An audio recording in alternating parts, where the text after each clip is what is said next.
Hello and welcome. Today's practice is going to be largely for the neck and shoulders and arms. We're just going to be sitting on the ground if that's available to you. I have a blanket under my bum just to keep my hips a little higher than my knees and make sitting up tall a little bit easier and less effortful. And so long as you're set up, let's get started. Okay, so we're just going to start off with some nice gentle neck rolls here. Just noticing any lines of pull, if you maybe want to pause there and breathe for a few moments as you let them soften.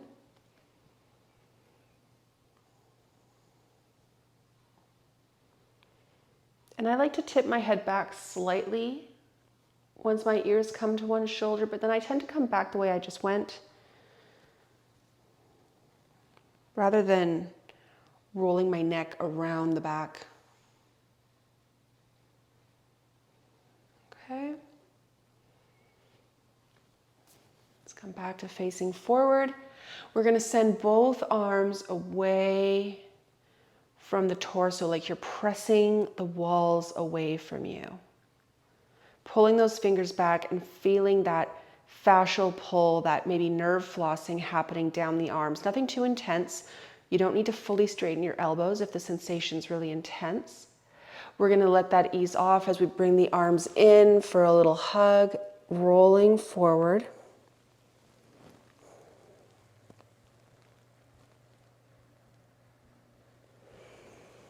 Inhaling to come back up, sending those palms away from your body again.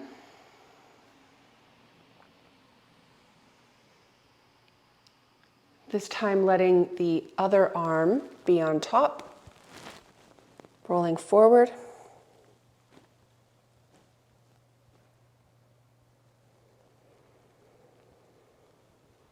We're going to do that twice more. Sitting nice and tall.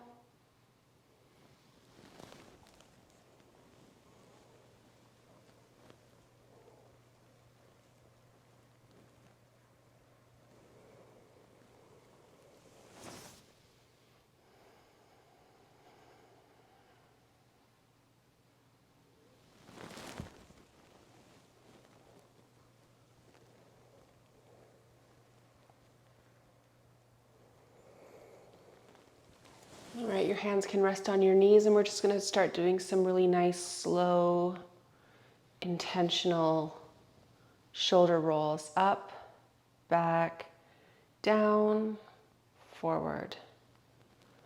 Up, back, down, and forward. Keeping the neck soft, the back long and tall. Okay, we're going to come into I Dream of Jeannie arms, and we're going to start sending those forearms away from your face and then back towards your face. So away from your face and back towards your face. You're achieving this by your shoulder blades moving away from the spine and then back towards the spine or each other. It's not a spinal movement. It's a shoulder blade floating over the ribcage movement. So you're experiencing the extremes of shoulder blades really protracted when they're away from the spine, and shoulder blades really retracted when they're coming in towards each other. And then just notice all that exists between those two extremes.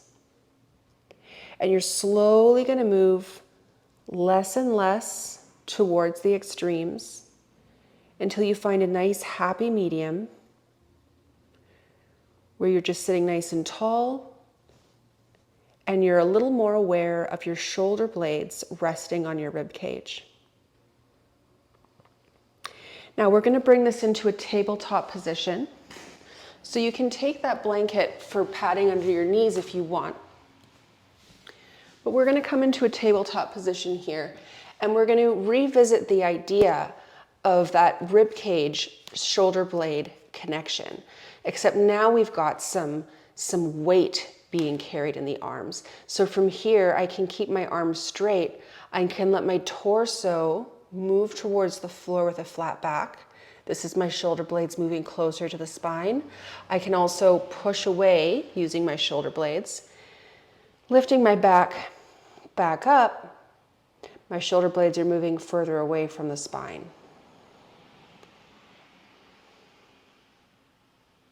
And the spine is staying pretty neutral for this whole thing because it's not a cat-cow movement. Ensuring that the weight is distributed through both of your hands, the full hands, including your fingertips, or the lengths of your fingers. Let's do that same thing where we find that nice happy medium spot for a nice tabletop. We're going to curl the toes under. And for just a moment, just lightly engaging your core, drawing navel to spine very gently, we're going to just hover the knees. Let them drop. Notice the shift in energy around your shoulder blades. Gentle hover in the knees. Let them drop. Noticing if you lose any integrity. Do you go into protraction or retraction?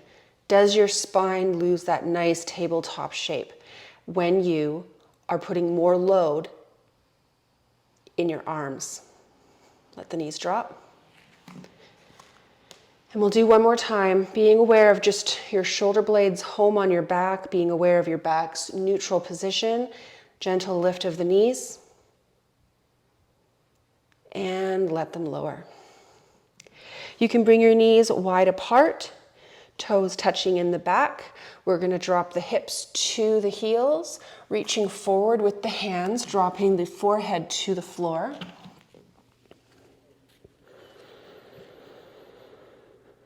Taking nice full breaths here.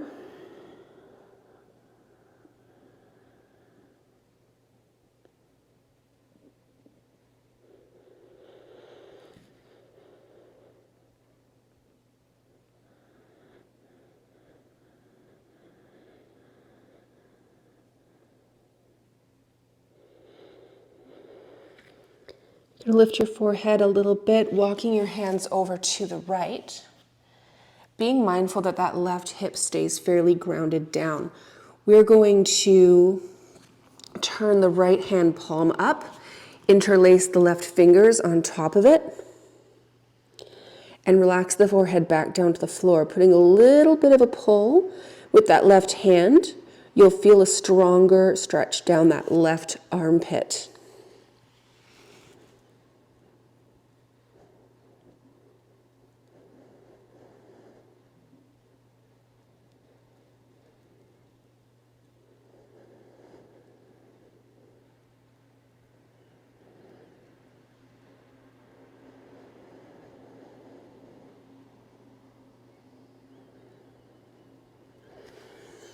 One last nice deep breath here. Feeling that rib expansion, just upping the stretch a little bit. Okay, and then you can unlink your fingers. We're going to take a quick breath here back in center, normal child's pose.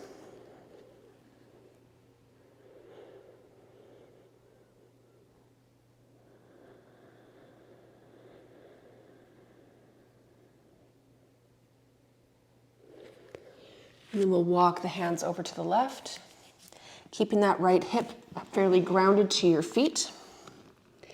Left hand flips palm up, right hand interlaces on top. Gives a very gentle pull as you relax back down.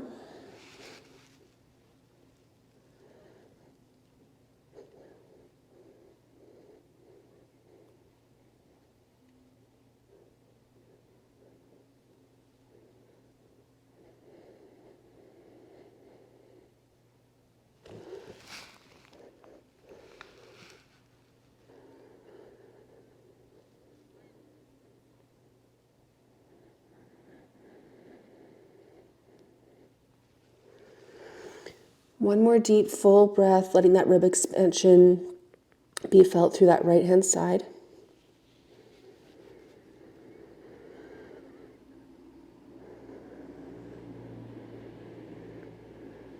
And then we'll lift the forehead, walk the hands back through center, spending another couple of breaths just in a regular child's pose.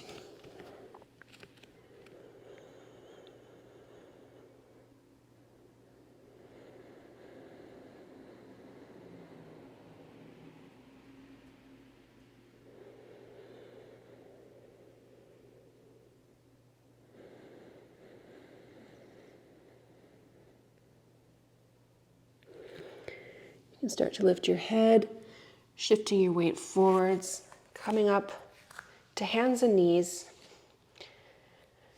seeing if you can find that nice, comfortable home base for your shoulders again, a little quicker this time.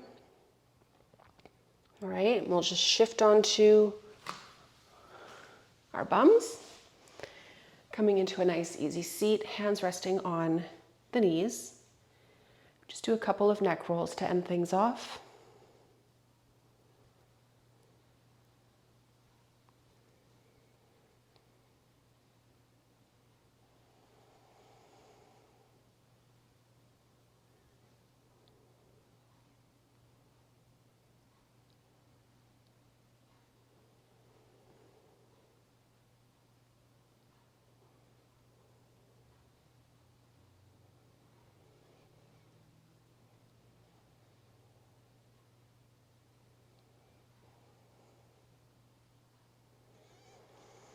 All right, returning to a nice tall seat.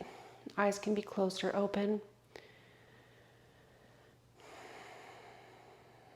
Just taking note of your spine, your shoulders, your arms, your neck, how they're resting, stacked after that practice today.